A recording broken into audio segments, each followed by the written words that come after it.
Given that you mentioned that you're testing your solution and working on different markets, I just wonder, is there any insights about the different markets that you are targeting that you could share with us? So what did you observe so far regarding the US or the UK market or the European market? I think one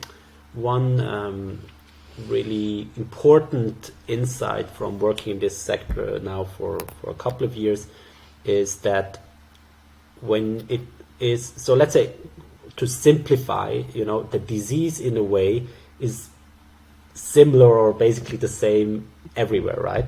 But how you, the economics and the workflows and how you address it in different markets, in different countries, that varies quite a bit. And to give you an example, this one challenge we're in now in the UK, for instance, is really centered around remote glaucoma monitoring.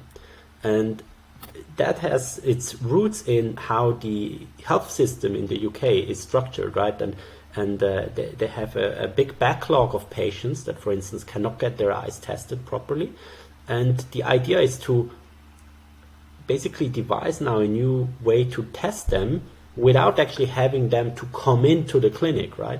So it's again this notion of replacing this stationary workflow with a decentralized workflow. And that is very different, for instance, from the Swiss or the US healthcare system, where you have a decentralized healthcare system and not a centralized one like the NHS in the UK, where the individual providers actually want the patients to come in because you can bill procedures, right? You get paid by the procedure from the payer. And so these economic incentives that you have in different health systems really drive then the logistics and the incentives of the individual players. And that is something you have to study very deeply to understand where to play and how to play in a given market.